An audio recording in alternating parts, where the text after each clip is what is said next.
Tá? Então, esse semestre, a proposta é a gente fazer uma pegada diferente. Tá? O que a gente vai fazer? A gente vai ter uma aula, que será a nossa aula, vamos dizer assim, presencial, né? Então, que seria hoje, né? Nós vamos aqui apresentar conceitos, você traz as dúvidas, todo esse tipo de coisa, tá? E eu vou colocar aquelas videoaulas que você começou o meu curso no semestre passado, você já viu, né? Vai estar lá no AVA o videozinho com conteúdo e o texto, tá? Porém, o que a gente vai fazer na próxima semana? Na próxima semana, eu quero que você se dedique a estudar os vídeos e o texto, e aí você vai fazer um questionário a respeito do texto. Entendeu? Então, a dinâmica que eu quero que a gente tenha aqui na nossa aula seja isso. Os primeiros 5 tópicos, que é onde a gente vai ter tópicos bastante específicos de conceitos, a gente vai ter uma aula discutindo esses conceitos. A aula seguinte, na verdade, vai ser um texto e os vídeos para que você faça um questionário sobre o texto. Entendeu? Então, na verdade, a gente vai ter essa aula aqui a cada 15 dias. A cada 15 dias, durante as 5 primeiras semanas, vamos ter que ler um texto. Na verdade, existe lá um tema que é da Constituição, então vai ter que ler a Constituição. Tem o Código Tributário Nacional, vai ter que dar uma lida no Código Tributário Nacional, né? É um pouco isso. E uma segunda parte, a gente vai fazer uma discussão sobre a reforma tributária.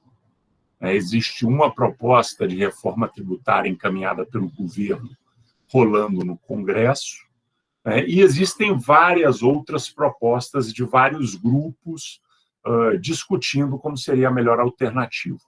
Então, o que a gente vai fazer é discutir um pouco a proposta oficial, vamos discutir esses outros grupos que pensam reforma tributária e vamos tentar sempre fazer a ligação do que eles estão discutindo com o que a gente discutiu nas nossas primeiras aulas, com os conceitos que a gente trouxe na nossa primeira aula. Ok? Então, Tainá, é um pouco essa dinâmica que eu pensei. Eu espero que com isso a gente diminua as correrias, mas ao mesmo tempo, então, por exemplo, na próxima semana vai ser no dia 9, né? Então, mas aí, em vez da aula aqui, com você aí me assistindo, falando, você vai ter o texto para ler. O texto para ler e um questionário para responder, até o dia 13, que é sábado. Então, você pode fazer na noite da aula, você pode fazer nesse próximo final de semana, 6, 7, pode fazer no dia 13. Tá? Mas aí vai precisar sempre que você faça isso, porque é isso aí que vai te estimular e vai te levar a certas reflexões a respeito do texto que você vai estar lendo. Tá? Aí, na outra semana, a gente tem novamente o nosso encontro. As dúvidas que você tiver, você traz aqui, os comentários. Grupo de WhatsApp é uma coisa importante no grupo de gestão de pessoas, a gente já tem esse grupo formado, e é muito bom, por exemplo, com a coisa das aulas, né?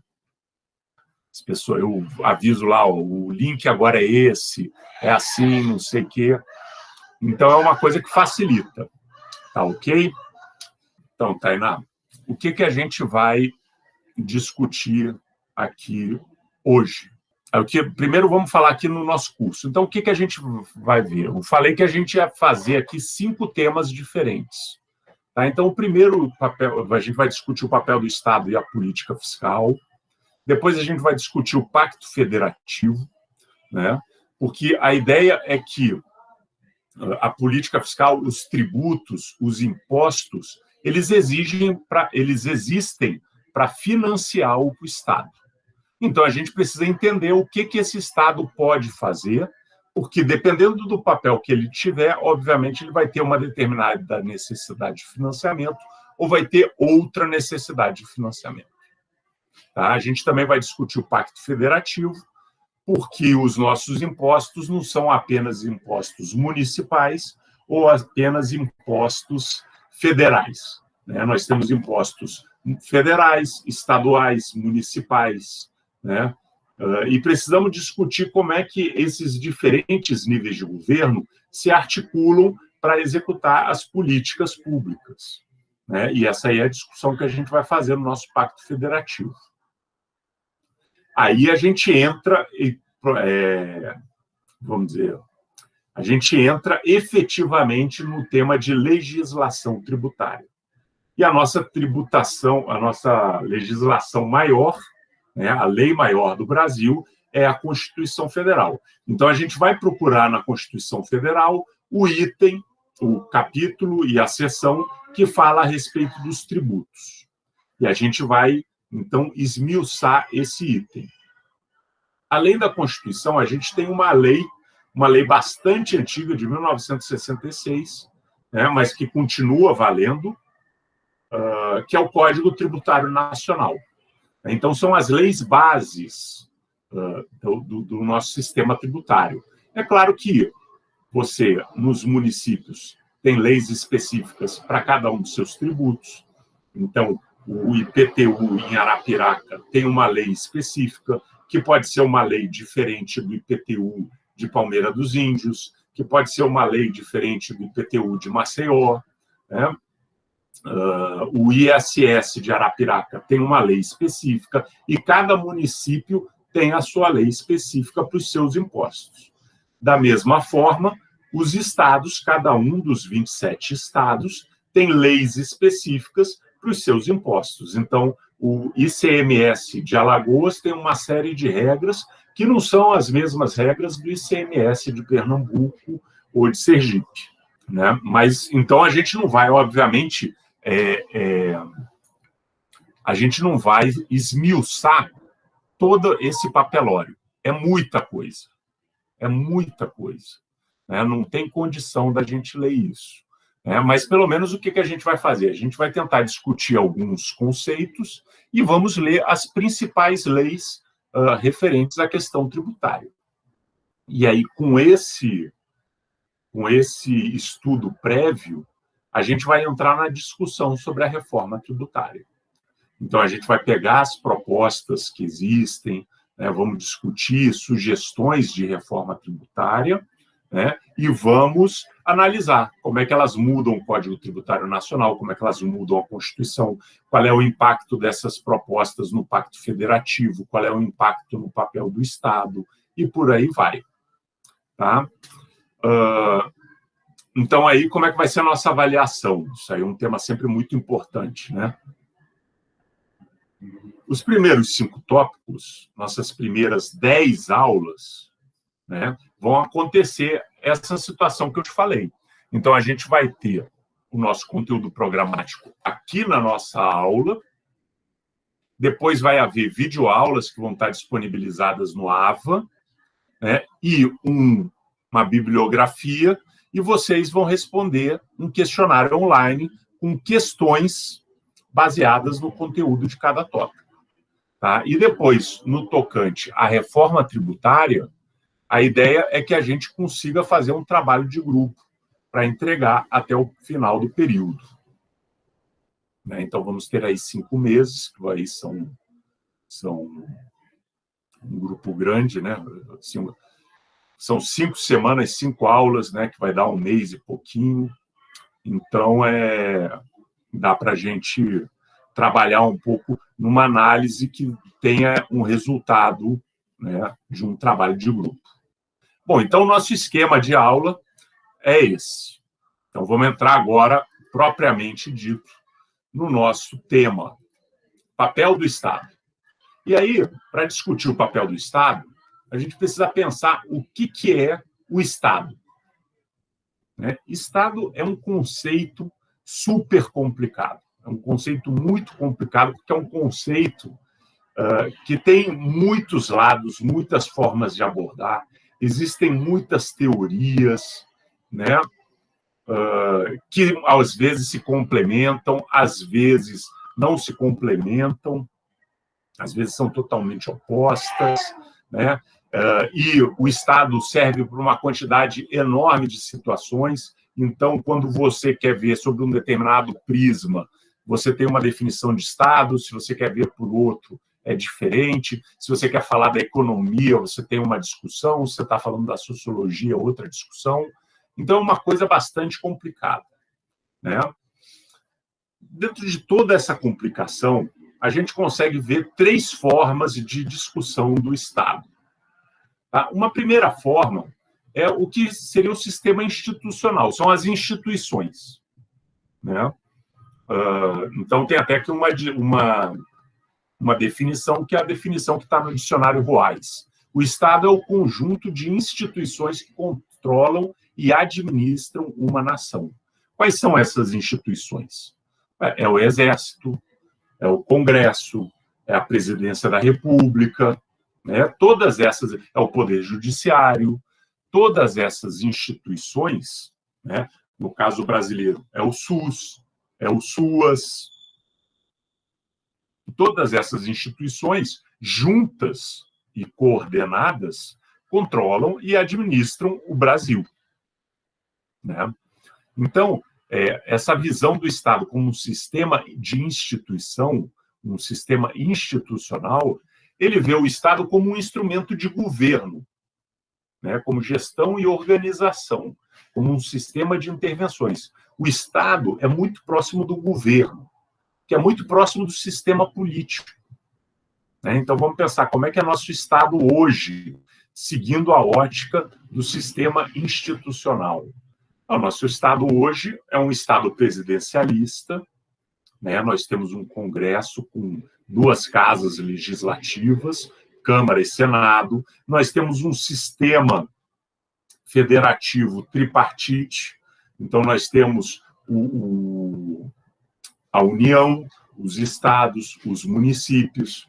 Nós temos o poder executivo, o poder legislativo, o poder judiciário, né? Então, tudo isso que eu estou falando aqui é o Estado, né? Mas a gente está entendendo o Estado como um instrumento de governo, como um sistema de gestão e organização para administrar o país, né? O povo e o território. Agora, existe uma outra vertente que entende o Estado como agente da dominação e do exercício de poder. Tá? Quem fala isso? Karl Marx fala isso, o Max Weber fala isso, né? O Estado, ele existe para dominar a sua população. O Marx fala que o Estado é a forma pelo qual a burguesia, os capitalistas, dominam o país. Então, eles impõem. Você tem aqui não um sistema institucional como antes, que parece que é uma coisa apolítica, como uma coisa limpa, como uma coisa racional. Marx diz, não, o Estado ele é um instrumento de classe, da classe dos capitalistas. Para quê? Para manter as outras classes dominadas. E o Weber, sem falar exatamente de classe, né, mas ele fala também que o Estado, as características do Estado, é exatamente a dominação e o exercício de poder. A grande característica do Estado, diz o Weber, é o monopólio legítimo da força.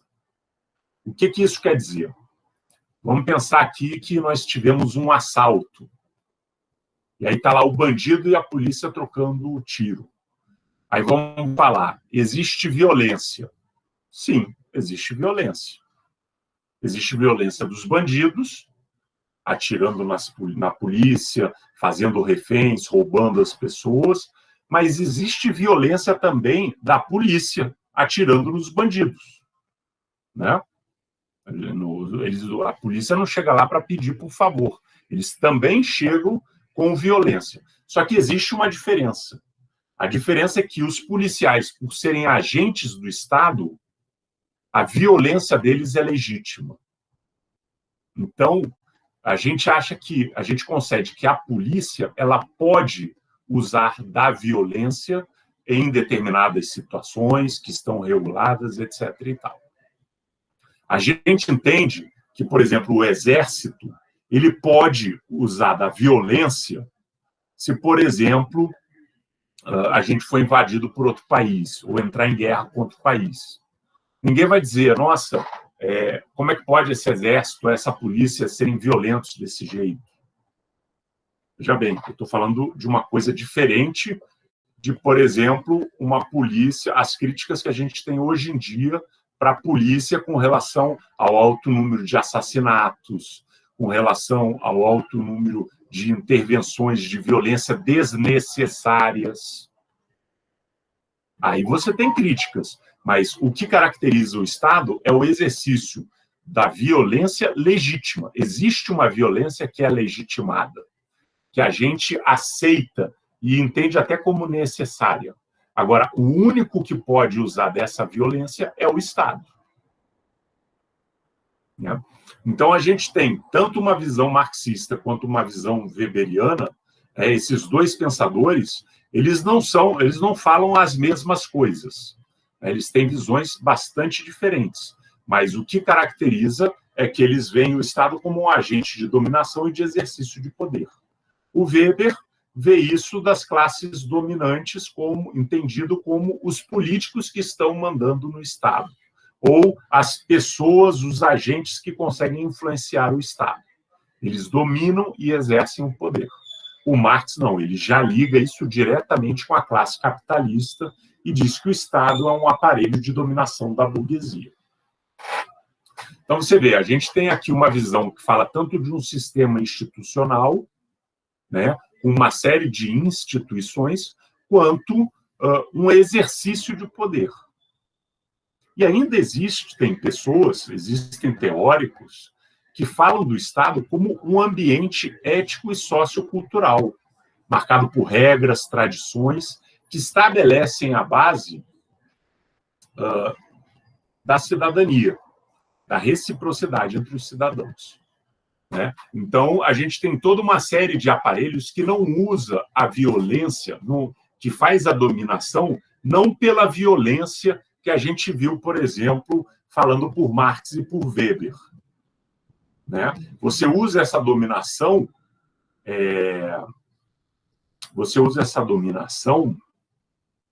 por exemplo, via imprensa, via escola, via igrejas, você usa uma série de situações, via autoridade, uma série de regras, uma série de tradições, uma série de cultura ética que faz com que as pessoas aceitem os procedimentos que estão estabelecidos naquela nação. Por que a grande maioria da população não rouba, ou não mata? Por que a grande maioria não comete crimes? Não é porque a gente tem medo da polícia, porque não haveria polícia para chegar a todo mundo. Mas é porque a gente entende que a gente tem que respeitar essas regras. Se a gente não quer ser morto, a gente precisa ter um ambiente mais cordial. E quem regula isso? Quem regula isso é exatamente o Estado. Então, você veja, são 3 formas diferentes de olhar para o Estado e nenhuma dessas formas é equivocada. A gente consegue entender mesmo isso.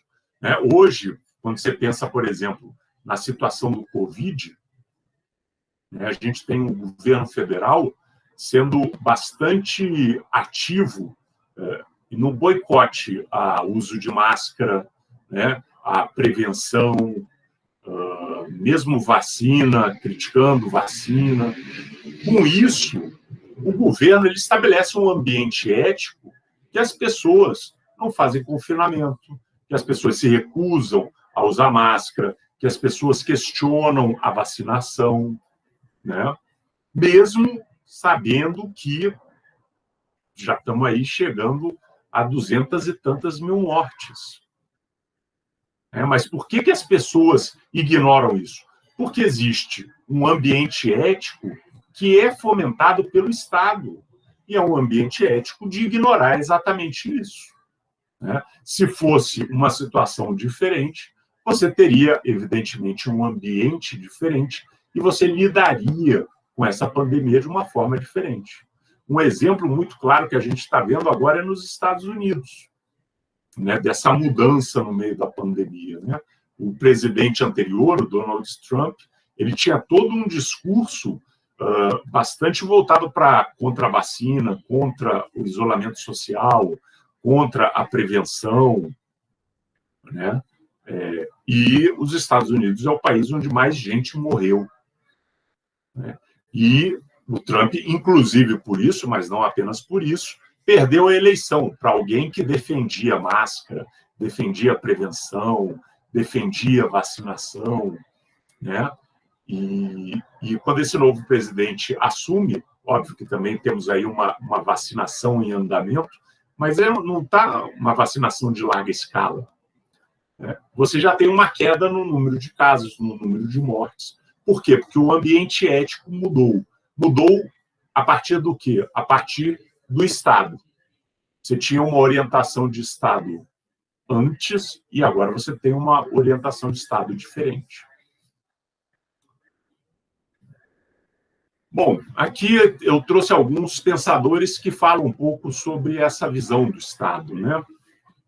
Thomas Hobbes é um dos pensadores que primeiro pensou o Estado. O que ele diz? Ele lança uma teoria que é chamada, uma linha teórica chamada de contratualistas, né? Os contratualistas, eles acreditam que num mundo sem Estado, nós tenderíamos a nos acabar. Seria, como diz o Thomas Hobbes, a luta do homem contra o homem, a luta de todos contra todos, né? E nós tenderíamos a não sobreviver enquanto sociedade. E aí ele diz, por conta disso, nós abrimos mão de parte da nossa liberdade, tá? Por meio de um contrato onde as pessoas... onde a gente investe um poder, que é o poder do Estado, de cuidar de algumas coisas básicas da nossa vida.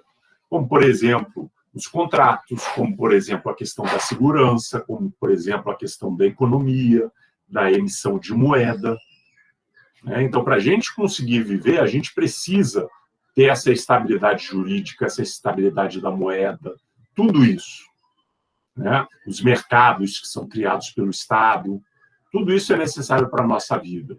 Se nós não tivéssemos esse Estado, nós simplesmente eu assinaria um contrato e depois eu não precisaria cumprir esse contrato se eu assinei um contrato com alguém mais fraco que eu. Se, na verdade, eu quisesse uma determinada coisa, eu simplesmente poderia ir lá e pegar. Então, para acabar com esse mundo, com esse estado de natureza, o Hobbes diz, a gente abre mão de uma parte da nossa liberdade, então nós não podemos fazer o que nós quisermos. Aquela pessoa chata que você quer matar aquela pessoa, você abre mão dessa liberdade. Você sabe que você não pode matá-la. Por quê? Porque existe um Estado cuidando de toda a sociedade para que ela viva em harmonia. Isso aí é uma visão contratualista. Vários outros pensadores do século XVIII seguiram essa visão, né? Alguns achando que o homem era basicamente ruim, então ele viveria sempre em guerra consigo mesmo. Outros achando que o homem era basicamente bom, mas que o Estado precisava viver. Mas a ideia básica era que toda a sociedade fazia um acordo de se submeter a esse Estado, né? Pelo bem da sociedade. Quando a gente já muda aqui para o século XIX, aí nós temos aqui o companheiro Karl Marx, que eu já falei, né? Acredita que a gente tem aí uma luta de classes e o Estado é um instrumento dessa luta de classes. Temos aqui o companheiro Max Weber, né, que caracteriza o Estado basicamente por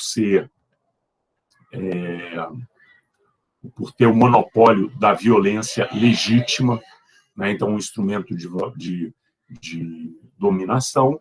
E temos aqui em cima o pensador Antônio Gramsci, que fala, não é só pela violência que o Estado domina as pessoas, por todas as instituições, aquele sistema institucional, todas aquelas instituições, elas trabalham para garantir essa dominação, em maior ou em menor nível. Então, aqui são três pensadores, hoje as ideias a gente já discutiu. E o que nós temos mais recentemente em termos de questão para o Estado é a ideia da globalização, que vem crescendo fortemente desde os anos 1980. Né? Ou seja, a ideia de que o capital ele não tem mais fronteiras, né? Com a internet, com os computadores, com a robótica, com o avanço na telecomunicação e nos transportes, a gente não precisa mais ficar preso aos limites de um Estado-nação. Tá? Então, a gente hoje compra nossos celulares que foram fabricados na China, né? Compramos nossos carros que vêm de outros países, né? Ou às vezes são montados em vários países. Né? Vamos pensar aqui a Nike. A Nike tem ali um núcleo de marketing e financeiro que fica nos Estados Unidos, tem um núcleo de engenheiros que define o design das roupas, que fica na Europa ou em outros países, tem um núcleo de costureiros que fica na Ásia, e todos eles juntos trabalham fazendo o mesmo produto que chega para todos nós.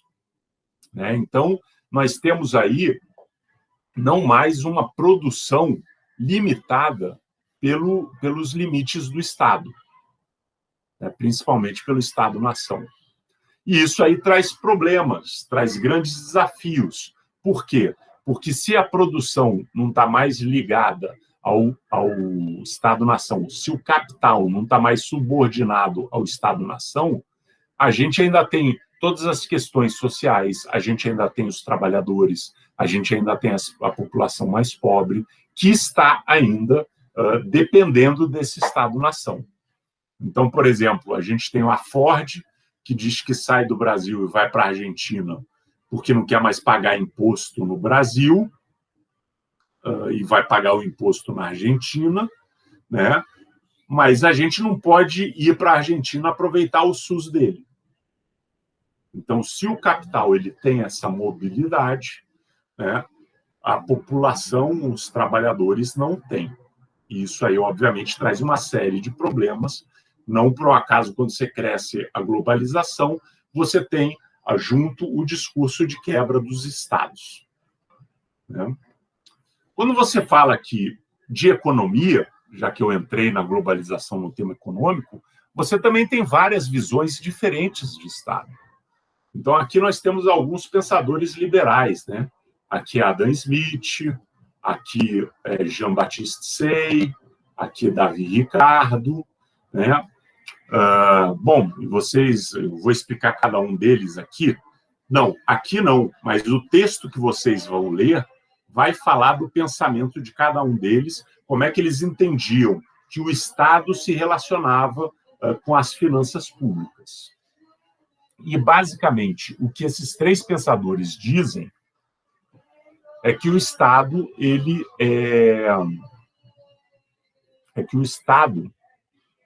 ele atrapalha a economia. Ele tem um gasto improdutivo. Por que ele tem um gasto improdutivo? Porque o gasto do Estado precisa ser financiado com recursos que ele pega das outras riquezas. O Estado não cria riqueza. O que é riqueza para os liberais do século XIX, XVIII e XIX? A riqueza é você produzir bens. Então, quando você tem um Estado que é marcado pelo poder judiciário, o que bem que o poder judiciário produz? Deveria produzir justiça, mas justiça não é um bem. Justiça é algo abstrato. Quando a gente pensa um poder legislativo, que tipo de bem produz o poder legislativo? Não produz nenhum. Eles produzem leis, né? Mas leis não são bens.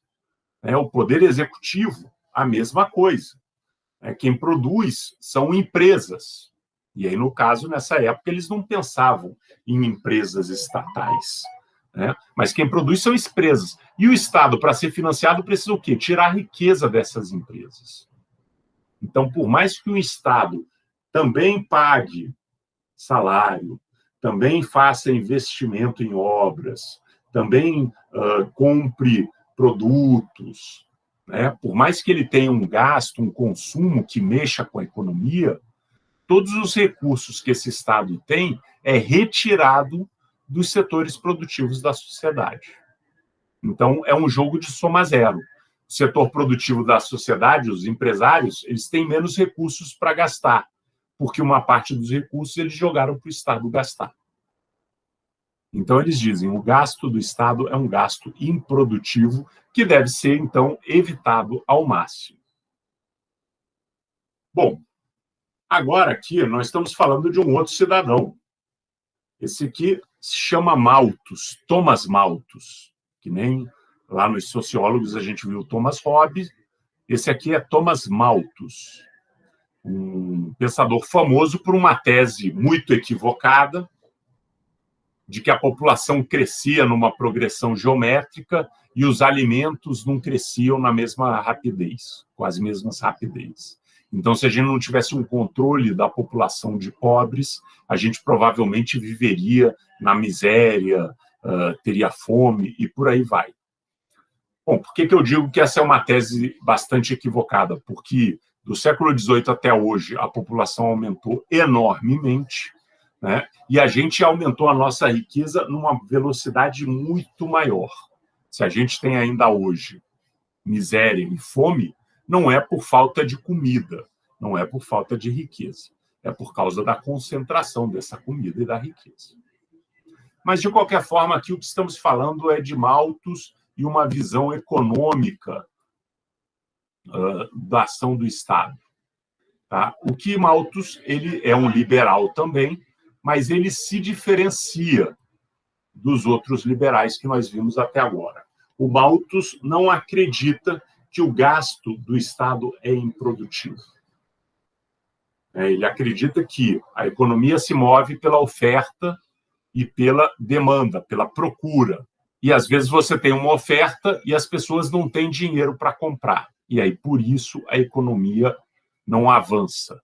Aí ele diz, é importante que, se o Estado investir nesse momento, nas áreas que podem ajudar a essa demanda crescer, não vai ser um investimento improdutivo. Então, Malthus, apesar de ser um liberal, ele já se destacava por conta das diferenças de visões com seus antecessores.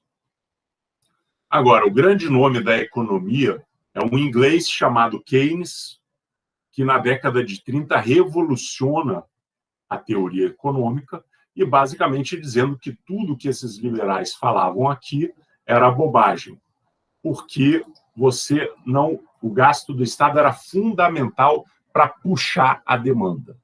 E você não puxava o recurso dos empresários para o Estado. O próprio Estado tinha capacidade de gerar recurso. E que no capitalismo, recurso gera cada vez mais recurso. Então, o gasto estatal, segundo Keynes, também, em determinadas situações, era um gasto que impulsionava a economia para frente. Então, quando vocês veem tanto o slide anterior, onde a gente discute aqui diversos pensadores que pensam a constituição do Estado, a fonte de poder do Estado, até outros pensadores que pensam como que a economia se relaciona com esse Estado. O que a gente vê é uma multiplicidade de visões. E nenhuma delas é absolutamente certa ou absolutamente errada. Acontece que cada um desses pensadores coloca para si e para o seu debate questões diferentes. E aí o grande desafio de entender o Estado é que o Estado é exatamente essa entidade que permite várias abordagens. Administração pública, economia, políticas sociais e por aí vai. Bom, os principais papéis e as principais funções do Estado. A gente tem, basicamente, 3 tipos de Estado, 3 classificações mais famosas. Os Estados desenvolvimentistas, os Estados liberais e os Estados sociais. Os estados desenvolvimentistas são aqueles estados que promovem o desenvolvimento econômico. Então, no Brasil, de 1930 até 1980, o Estado teve muito dessa função. Ele promoveu o desenvolvimento econômico. Ele proibia que a gente importasse produtos de fora. Se uma empresa brasileira produzisse aqueles produtos. Ele tinha empresas estatais que investiam no desenvolvimento de tecnologia. Ele organizava novas áreas que, de repente, precisavam de investimento, mas que o setor privado não ia entrar. Fazer uma hidrelétrica, fazer uma hidrelétrica, fazer estradas. Bom, como é que um empresário vai investir nisso, vai recuperar, se tudo der certo, seu rendimento em 30 anos? Nenhum empresário faz isso. Bom, então o Estado entrou e fez e desenvolveu. Então, existem estados que trabalham muito em prol do desenvolvimento da nação. Hoje em dia, o Estado chinês é um Estado desse.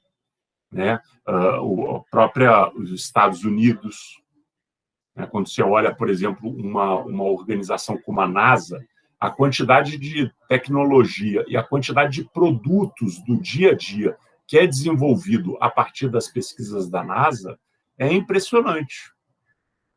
Então, a NASA é um órgão que gasta muito dinheiro, levando a máquina lá para Marte, para tirar as fotos de Marte, mas o fundamental é que, para chegar em Marte, eles desenvolvem tantas tecnologias que podem ser usadas em vários produtos aqui no mundo. Então, isso aí seria um Estado desenvolvimentista, um Estado que está principalmente voltado para o desenvolvimento, para promover o desenvolvimento do país. Existe, por outro lado, o Estado liberal, que é um Estado que não tem grandes funções, grandes papéis. Os liberais, eles dizem, como eu já falei, que o Estado é improdutivo. Então, ele não teria essa capacidade de promover o desenvolvimento. Porque quando o Estado entra numa área pensando que vai desenvolver, ele expulsa os empresários. Ele torna o crédito mais caro, ele torna o custo de entrada maior. Então, eles dizem, o Estado não tem que se meter em nada, tem que deixar o mercado funcionar. Absolutamente? Não, absolutamente não. Tá certo? O Estado precisa garantir a justiça, precisa garantir os contratos, precisa garantir o valor da moeda, mas são funções mínimas que, segundo os liberais, é onde o Estado deve se ater. E, por fim, existe o Estado social, ou seja, aquele Estado que assume não a missão de estabilizar a economia, não a missão de promover o desenvolvimento, mas sim de promover uma maior igualdade, uma maior justiça social. Então, é um Estado que investe em políticas públicas, de saúde, de educação, de ciência e tecnologia, de proteção ao meio ambiente, e por aí vai. Então, são esses os três principais papéis do Estado. E existe um teórico, um economista dos anos 60, o Richard Musgrave, e ele falou, o Estado ele tem três funções, que é a função alocativa, a função estabilizadora e a função redistributiva. E você percebe, pela teoria do Musgrave, que cada função dessas se relaciona com um tipo de Estado. Então, a função alocativa é quando você tem uma oportunidade de investimento, mas a iniciativa privada não tem interesse ou não tem coragem de investir os seus recursos privados nessa oportunidade, o Estado entra e, assim, ele promove o desenvolvimento. Existe uma função estabilizadora. Qual é essa função estabilizadora? A função estabilizadora, na verdade, é você manter a economia, os preços em ordem, manter o valor da moeda, manter a sociedade em uma relativa paz.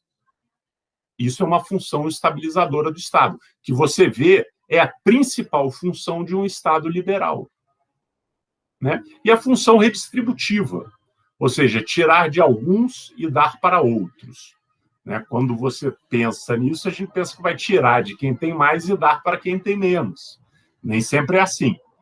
Mas o que, em todas as ações do Estado, ele está promovendo algum nível de redistribuição de serviços, redistribuição de renda, redistribuição de oportunidades, o que é uma característica muito presente nos estados sociais. Então, a gente vê que a gente tem 3 principais tipos de Estado, com papéis bem definidos, e temos 3 principais funções do Estado. E a gente consegue fazer uma relação entre cada função e um tipo de Estado. Agora, deixa eu falar uma coisa. Nós não temos, na verdade, um Estado desenvolvimentista, liberal ou social, vamos dizer assim, na sua forma pura, né? Todo Estado desenvolvimentista também trabalha com a estabilização da economia, também trabalha com algum nível de redistribuição. Todo Estado liberal também tem algum nível de função redistributiva e de função alocativa. E todo Estado social também tem ações estabilizadoras e alocativas. Então, não existe um Estado que seja exclusivamente social ou exclusivamente liberal. Essas 3 funções, esses 3 papéis, eles sempre estão presentes em todos os Estados. A questão é, qual é a função prioritária nesse modelo de Estado? É a função estabilizadora, alocativa ou redistributiva? Cada um desses de tipo de Estado tem uma função que se destaca mais. E é isso que cabe a nós discutir. Bom, agora veja bem, vamos entrar agora, finalizar, entrando no tema da tributação, da política tributária e o Estado. Por que eu estou falando que existem vários tipos de Estado? Por que eu estou falando que a gente precisa entender qual é a origem do Estado? Por que eu estou falando para que o Estado serve? Porque dependendo de cada tipo de Estado, a gente precisa de uma determinada política tributária. Porque as ações estatais, sejam de promoção do desenvolvimento, seja a função alocativa, seja a função estabilizadora, seja a função redistributiva, elas precisam de recursos para que o Estado financie essas ações. E como é que o Estado vai financiar? Por meio da sua política tributária. É claro que se você tiver um Estado que é mais desenvolvimentista e social, um Estado social desenvolvimentista, você vai precisar de muito mais recursos do que se você tiver um Estado liberal. Se você tem um Estado desenvolvimentista, onde o Estado assume setores produtivos, você tem um custo muito diferente do que se você tiver um Estado desenvolvimentista, onde o Estado subsidia o setor privado. Se você tem um Estado social, que é um Estado que garante políticas sociais para todo mundo, política com alta qualidade, você tem necessidade de um gasto. Se você garante apenas uma ou outra política, para um número pequeno da população, você tem outro tipo de gasto. Então, a política tributária ela tem que se ligar com o tipo de Estado que a gente quer. No começo, a gente falando o que seria o Estado também é um sistema institucional, são as instituições que se organizam para comandar uma nação. Não é essa a definição que está lá no ROAS, no dicionário? Então, mas quanto mais instituições você tiver e quanto maiores forem essas instituições, mais recursos você vai precisar para financiá-las. Então, você precisa de uma política tributária de um determinado jeito. Se você tem instituições pequenas, fracas, que não influenciam muito, e principalmente a gente age dominado pelo mercado, bom, então você pode ter uma política tributária bem mais simples. A gente falou também, ó, o Estado é um agente de dominação e de exercício do poder. Bom, o quanto que você precisa dessa dominação, do exercício da violência? Né? Um Estado onde a gente tem condições sociais mais desenvolvidas, onde não existe muita desigualdade, geralmente a gente tem menos violência, a gente tem menos conflitos. Né? Já os estados onde você tem muita miséria, onde você tem uma desigualdade social muito acentuada, você precisa ter mais polícia, você precisa ter mais exército, você precisa ter um poder judiciário mais forte. Para quê? Para exatamente conter que essas pessoas que estão na miséria, estão passando fome, estão em situação de desespero, não se rebelem contra as instituições. Então, na verdade, a primeira discussão que a gente deveria fazer para discutir uma política tributária é discutir que tipo de Estado nós queremos. Porque, dependendo do tipo de Estado que nós quisermos, a gente vai precisar de tributos maiores ou menores para poder financiar esse Estado que a gente está trabalhando. Beleza. Seguinte, eu comecei falando para a Tainá que a proposta para a gente trabalhar esse semestre é o seguinte: a gente vai ter essa nossa aula foi gravada, então vou disponibilizar no AVA para vocês, e semana que vem vocês vão ter vídeos com esse mesmo conteúdo, e vocês vão ter um texto para vocês lerem e preencherem um questionário. Isso já está disponível para vocês no AVA, a única coisa que não está, obviamente, é essa aula, mas os vídeos, o texto e o questionário já está disponibilizado para vocês lá no AVA. Então, vocês podem fazer isso até o dia 13, sem ser esse sábado agora, o próximo sábado. Isso significa que na semana que vem, na terça-feira, a gente não vai ter esse encontro virtual. Perfeito, perfeito. Meninas, muito obrigado, então, pela atenção de vocês. A gente... Vamos ver daqui a 15 dias, depois que vocês lerem o texto e tiverem que preencher o questionário. Aí eu espero que as dúvidas apareçam. Muito obrigado pela atenção de vocês. Terminou a nossa aula. Boa noite para vocês, boa semana.